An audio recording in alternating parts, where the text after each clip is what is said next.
Cinema பேச்சு நண்பர்களுக்கு வணக்கம். வெற்றிமாறனுடைய விடுதலை 2 ட்ரைலர் ரிலீஸ் ஆயிருக்கு. அதுல இருக்கிற சுவாரஸ்யமான பகுதியிலும் அதுக்கு பின்னாடி இருக்கிற அரசியலும் தான் நம்ம அதை பத்தி பார்க்கலாம் அப்படின்னு இருக்கோம். தத்துவம் இல்லாத தலைமை ரசிகை கூட்டத்தை உருவாக்குங்க. இப்போ அது நடைமுறைக்கு ஏதோ ஒரு விஷயத்தை ஞாபகப்படுத்துற மாதிரி எல்லாம் இருக்கு. நான் அவர் நேரடியா அப்படி எல்லாம் சொல்லல, அவர் தெரிஞ்சு வச்சாரன்னு கூட தெரியல. ஆனா நேரடியா தாங்களா வாட்டடா வண்டியில ஏறி குறிப்பா இங்க இருக்கிற ஒரு இயக்குனர் அரசியல்வாதியும் புதிதாக உருவெடுத்த ஒரு நடிகருடைய அடிப்படையிலும் இதை பேஸ்புக்ல சமூக ஊடகங்கள்ல அவங்கள சொன்னதா அவங்க வருத்திக்கிறாங்க. முதல் பாகம் முழுக்க முழுக்க குமரேசன்கிற அந்த கான்ஸ்டபிள் பாத்திரம், அதாவது சூரியன் நடிச்சிருந்த பாத்திரத்தை பத்தியே ஓடிட்டு இருந்த அந்த கதை. இப்ப ரெண்டாவது ட்ரைலர் பார்க்கும்போது முழுக்க முழுக்க அது விஜய் சேதுபதி ஏற்றுக்கொண்ட அந்த வாத்தியாருங்கிற பாத்திரம், அதாவது வெளியே சொல்லப்படக்கூடிய கலிய பெருமாள் அல்லது அப்ப இருந்த டி கம்யூனிஸ்ட்னு சொல்லப்பட்ட நக்சலைட்டுகளுடைய கதை அதைத்தான் படமாக்குறாருன்னு சொல்லப்படுறாங்க. முதல் இதுலயே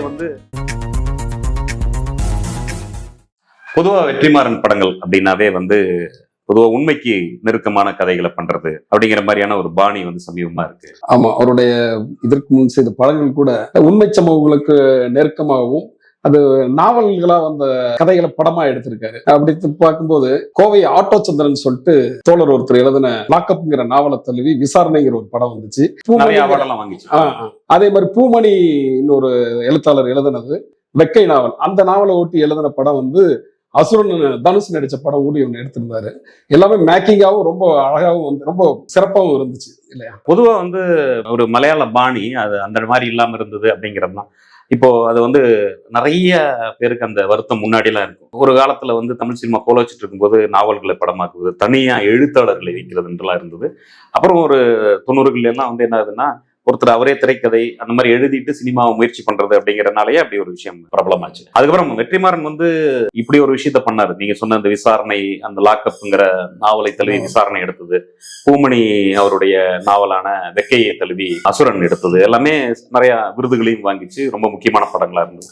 இப்ப இந்த படமும் நாவலை தழுவின்னு இல்லாட்டி கூட ரொம்ப உண்மைக்கு ரொம்ப பக்கத்துல இருக்கு. கலிய பெருமாள் ஒருத்தருடைய வாழ்க்கை வரலாறு அப்படிங்கறத சொல்றாங்க. படம் 1 வந்தோடனே பார்ட் 1 விடுதலை பார்ட் 1 வந்தப்பவே பரவாயில்ல என்ன பேச்சிருந்து யூடியூப்ல எல்லாம் கூட நிறைய யூடியூப்ல யார் இந்த கலிய பெருமாள் பேசப்படுது. விடுதலை 1 கூட குமரேசன் சொல்லி அந்த கான்ஸ்டபிளோட கேரக்டர், நம்ம சூரியன் நடிச்சது அந்த கேரக்டரோட படம் ஃபுல்லா டிராவல் ஆச்சு. இப்ப இந்த ட்ரெய்லர் பார்க்கும்போது கலிய பெருமாள்ங்கிற ஒரு கேரக்டரை ஞாபகப்படுத்துற மாதிரி நிறைய சீன்கள் இருக்குது. அது இனி படம் வந்தாதான் அது அவருடைய கதையா இல்ல அதுல புனைவு எப்படி இருக்குங்கிறது தெரியும் இல்லையா? ஆமாமா, என்னென்ன புனைவு ஏற்படுத்திருக்கு கதையுடைய சினிமாக்கான மாற்றங்களா. ஒரு நாவல் சினிமா ஆகும்போது ஒரு உண்மை சம்பவம் நாவலாகும் போதே நிறைய விஷயங்கள் புனைவா மாறும். நாவல் சினிமா ஆகும்போது இன்னும் பல விஷயங்கள் சினிமாவுக்கான விஷயங்கள் மாறும். நீங்க சொன்ன மாதிரி முதல் பாகம் முழுக்க முழுக்க குமரேசன்கிற அந்த கான்ஸ்டபிள் பாத்திரம், அதாவது சூரியன் நடிச்சிருந்த பாத்திரத்தை பத்தியே ஓடிட்டு இருந்த அந்த கதை. இப்ப ரெண்டாவது ட்ரைலர் பார்க்கும்போது முழுக்க முழுக்க அது விஜய் சேதுபதி ஏற்றுக்கொண்ட அந்த வாத்தியாருங்கிற பாத்திரம், அதாவது வெளியே சொல்லப்படக்கூடிய கலிய பெருமாள் அல்லது அப்ப இருந்த டி கம்யூனிஸ்ட்னு சொல்லப்பட்ட நக்சலைட்டுகளுடைய கதை அதைத்தான் படமாக்குறாருன்னு சொல்லப்படுறாங்க. முதல் இதுலயே சில கான்ட்ரவர்சிஸும் வந்துச்சு. அது உதாரணமா வீரப்பன் வேட்டையில இருந்த அந்த ஒர்க் ஷாப்புங்கிற இது, அதெல்லாம் இவர் ஜெயமோகன் பேர் போட்டிருந்தா கூட நம்ம சாபாலமுருகன் அவர் எழுதின புத்தகத்துடைய பின்னணி தான் அதுல நிறைய இருந்ததுங்கிறது பல ஆளுமைகள் எழுத்தாளர்கள் வரைக்கும் அதை விமர்சிச்சாங்க. அது ஒரு பக்கம் இருக்கட்டும். ஆனா இது முழுமையான ஒரு நாவலை தழுவி அல்ல, முன்னாடி இருந்த விஷயம் மாதிரி.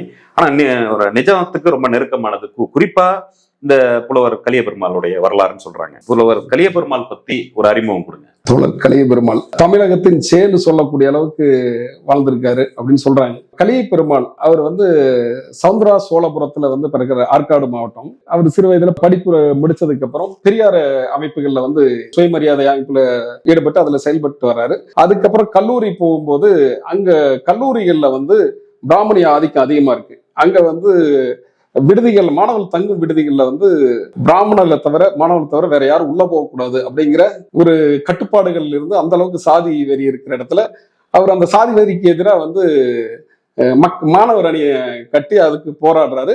அங்க அதுக்கு சில தீர்வுகளும் கூட எடுக்கிறாரு. பின்னாடி அவர் கல்லூரி படிப்பெல்லாம் முடிச்சுட்டு தொழிற்சங்கங்கள்ல ஈடுபடுறாரு. பணிகள் ஆசிரியர் பணி பார்க்கிறாரு. அது போக தொழிற்சங்கங்கள்லயும் பொறுப்புக்கு வர்றாரு.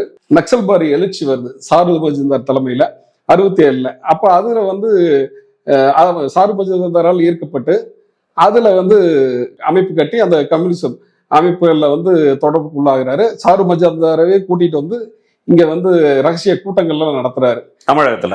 தமிழகத்துல முந்திரி காட்டுக்குள்ள வந்து அங்க ஆற்காடு மாவட்டத்துல வந்து நடக்குது. இந்த மாதிரி எல்லாம் அவர் வந்து படிப்படியா அரசியல் வந்து முன்னோக்கி போறாரு. அவர் வந்து சில வழக்குகள்ல வந்து சிறைக்கு போகும்போது தமிழ் தேசிய இன விடுதலைக்கான போராட்டத்தை முன்னெடுக்கலாம் அங்கிருந்து ஒரு ஆய்வுல இருந்து வெளியே வரும்போது ஒரு முடிவுக்கு வர்றாரு. அங்க இருந்து வந்து வெளியே வந்து தமிழ் தேசிய அரசியலை முன்னெடுக்கிறாரு. அது அவருடைய ஒரு எவல்யூஷன் பார்க்கும்போது மாணவர் அமைப்பு, ஒரு தொழிற்சங்கவாதி, அப்புறம் அப்படிங்க தமிழ் தேசியம் அப்படி வந்துடுறாரு அப்படிங்கிறீங்க இல்லையா?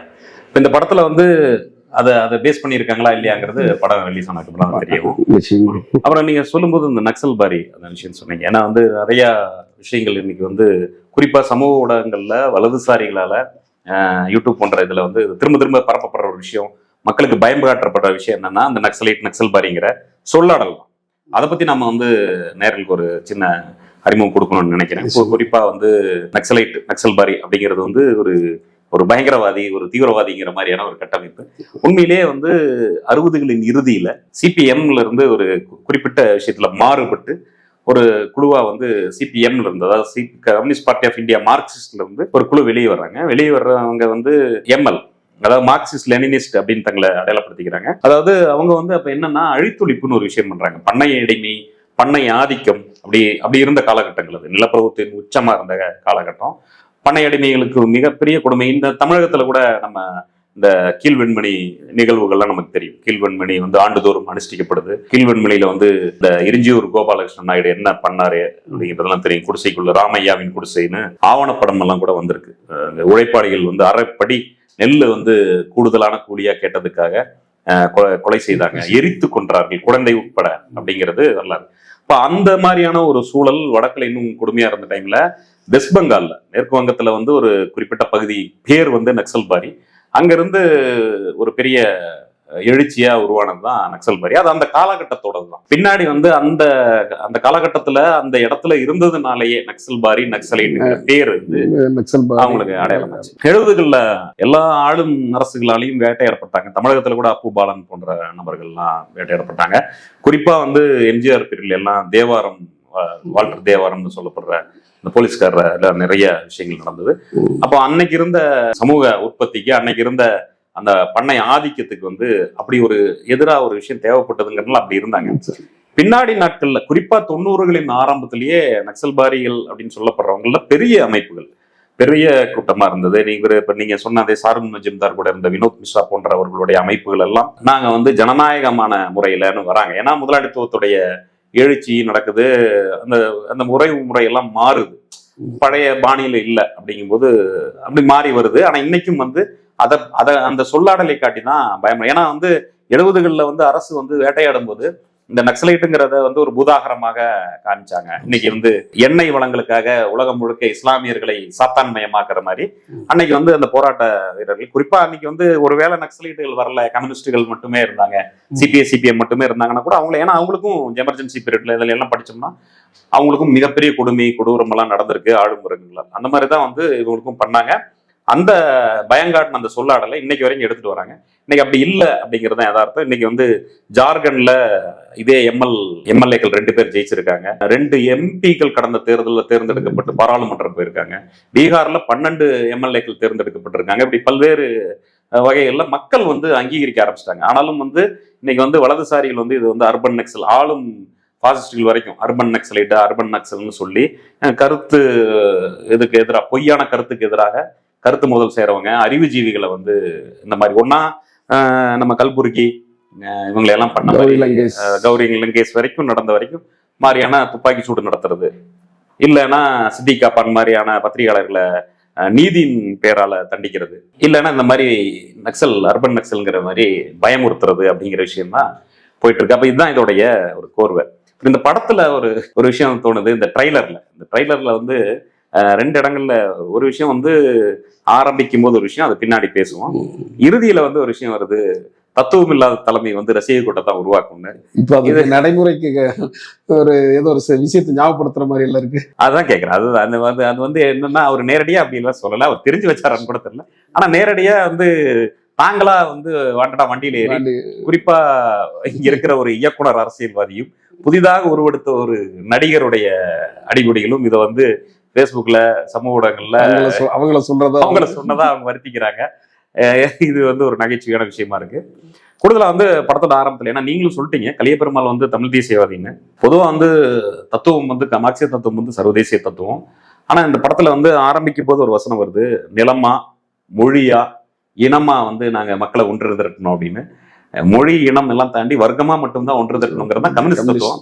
ஆனா நீங்க கலியபெருமாள் சொன்னீங்க, ஏன்னா வந்து சில தேவைகளும் இருந்தது. இப்போ நக்சல்பாரி மூவ்மெண்ட் எல்லாம் வந்து ஒடுக்கப்படும் போது இன்னைக்கு இருந்த மாதிரி தகவல் தொடர்புலாம் இல்லாதனாலதான் பல்வேறு குழுக்களாக அது பிரிஞ்சது, நிறைய சிக்கல் இருந்தது. அப்படி வந்து பலருக்கு தெரிஞ்ச பலருக்கு எட்டுன இடங்களுக்கெல்லாம் பயணிச்சு அது ஒரு கோட்பாடா பண்ணிக்கிட்டாங்க. இவரு கலியபெருமாள், அப்புறம் இங்க தமிழரசன் இவங்கெல்லாம் வந்து அப்படி அதுல வந்து நாயகர்களை கொண்டாடப்பட்டவங்க தான். அவங்க செய்த தியாகம்னாலும் கோட்பாடுபடி இப்படி ஒரு இது இருக்கு. படம் வரும்போது அது விரிவா பார்க்கலாம்னு நினைக்கிறேன். மற்றபடி மேக்கிங் பற்றி எப்படி இருக்கு? ஆமா நிச்சயம் மேக்கிங்கை பத்தி சொல்ல வேண்டியது. அவருடைய எல்லா படங்களும், குறிப்பா அந்த எல்லா படங்களும் வந்து தனித்துவமா தெரியும் மேக்கிங்ல. குறிப்பா அந்த பீரியடிக்கு எதுவும் கரண்ட்ல நடக்கிற மாறி மாறி காட்டுறதெல்லாம் வந்து ரொம்ப இதா காட்டியிருக்காங்க. அந்த பீரியடிக்கான இதுல வந்து காட்டுற கட்டிங்ல இருந்து ஒரு ஏஜ் இருந்தது, அப்புறம் ஒரு வயதான பின்னாடி காட்டுறது, இந்த மாதிரி விஷயங்கள்லாம் நல்லா ஒரு பொதுவா வெற்றிமாறனுக்கே உரிய ஒரு படங்கள் வந்து ஒரு நம்பிக்கையே தான். ஒரு பெரிய அளவுல நம்பிக்கையெல்லாம் இருக்காது. ஒரு நல்ல ஸ்கிரீன் பிளே இருக்கும், ஒரு நல்ல மேக்கிங் இருக்கும். இதுவும் ட்ரைலர் பார்க்கும்போது நிச்சயமா ஒரு நம்பிக்கையை தருது. வெயிட் பண்ணி பார்ப்போம். படம் வந்ததுக்கு அப்புறம் விரிவான விமர்சனத்தை நம்ம சந்திப்போம். நன்றி. நன்றி, வணக்கம்.